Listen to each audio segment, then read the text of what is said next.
प्रधानमंत्री नरेंद्र मोदी जो लगातार चर्चाओं में बने हैं। चर्चाओं में रहने की एक वजह 2024 का लोकसभा चुनाव भी है कि क्या 2024 का लोकसभा चुनाव प्रधानमंत्री नरेंद्र मोदी आसानी से जीत पाएंगे या नहीं जीत पाएंगे, ये कह पाना बहुत मुश्किल है, क्योंकि विपक्ष हावी हो चुका है और जनता विपक्ष पर पूरा फोकस कर रही है। हालांकि देश के प्रधानमंत्री नरेंद्र मोदी कई और वजह से भी चर्चाओं में हैं। एक मुद्दा गौतम अडानी का है, किरण पटेल का भी है, नोटबंदी का भी है, भारत की गिरती अर्थव्यवस्था भी एक मुद्दा है, भारत में बेरोजगारी भी है। ऐसे तमाम मुद्दे हैं जिन पर आज सरकार से सवाल पूछा जाता है, लेकिन प्रधानमंत्री नरेंद्र मोदी के पास किसी सवाल का जवाब नहीं है। हालांकि अपने दर्शकों को बताएं कि पीएम मोदी जो है वो 8-8, 9-9 घंटे काम करते हैं, इसके बावजूद भी जो है वो फिट रहते हैं, तंदुरुस्त रहते हैं। लेकिन एक रिपोर्ट आज मैं अपने दर्शकों को दिखाऊंगा। वो रिपोर्ट है कि प्रधानमंत्री नरेंद्र मोदी इतने समय से सत्ता में हैं।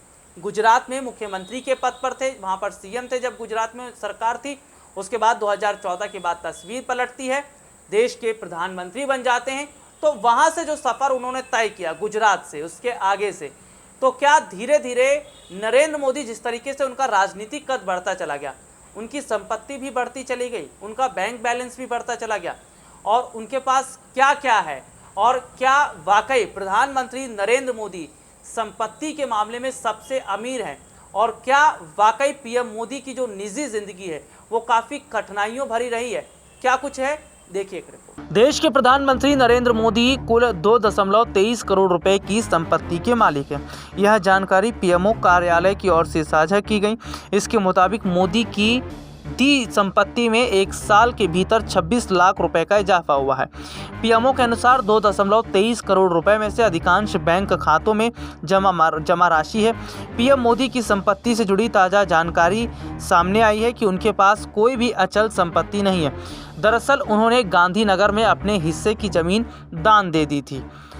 रिपोर्ट्स के मुताबिक प्रधानमंत्री नरेंद्र मोदी ने किसी भी बॉन्ड, शेयर या फिर म्यूचुअल फंड में कोई निवेश नहीं किया है। उनके पास खुद का कोई वाहन नहीं है। हालांकि उनके पास 1.73 लाख रुपए कीमत की 4 सोने की अंगूठी जरूर है। 31 मार्च 2022 तक घोषित संपत्ति की जानकारी पीएमओ के वेबसाइट पर साझा भी की गई है।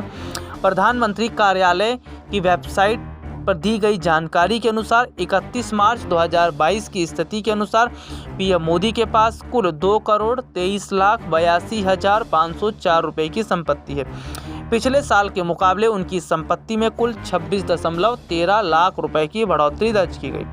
प्रधानमंत्री नरेंद्र मोदी जब गुजरात के मुख्यमंत्री थे तब उन्होंने अक्टूबर 2002 में एक आवासीय जमीन खरीदी थी।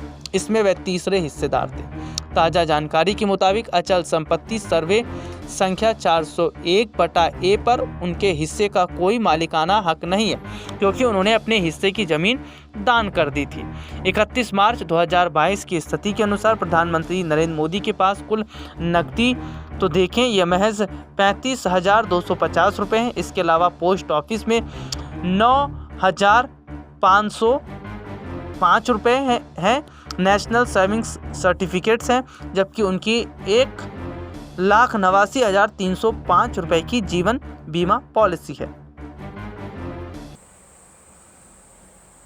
ये रिपोर्ट हमने अपने दर्शकों को दिखाई, जिसमें सीधे सीधे तौर पर बताया कि कैसे प्रधानमंत्री नरेंद्र मोदी ने अपना सफर तय किया, धीरे धीरे गुजरात के सीएम बने, फिर 2014 के हम देखते हैं चुनाव जीतते हैं, देश के प्रधानमंत्री बनते हैं, अभी तक प्रधानमंत्री हैं। लेकिन क्या आने वाले वक्त में यानी कि 2024 में भी ये बीजेपी का सपना पूरा हो पाएगा, मोदी जी का सपना पूरा हो पाएगा? क्योंकि विपक्ष पर जनता जिस तरीके से फोकस कर रही है, जनता जिस तरीके से विपक्ष पर जो है कहीं ना कहीं भरोसा जता रही है, तो वो चीज़ें बताती है कि शायद एक बड़ा बदलाव जो है वो होता नज़र आ रहा है। और अगर इस तरीके का जो है अगर माहौल बन रहा है तो समझ लीजिए विपक्ष मजबूत हो रहा है, और पीएम मोदी के लिए 2024 का जो रास्ता है वो बहुत नुकसान भरा है। क्योंकि बीजेपी जो हिंदू मुसलमान वाली जो राजनीति कर रही है या जो करती है, वो कार्ड अब खत्म हो रहा है, जनता भरोसा नहीं कर रही है, और शायद आने वाले वक्त में बहुत बड़ा जो नुकसान है वो अब होता बीजेपी को नजर आ रहा है, यानी मोदी सरकार को। आज के लिए इतना ही, आपसे फिर दोबारा मुलाकात होगी, तब तक के लिए इजाजत दीजिए, नमस्कार।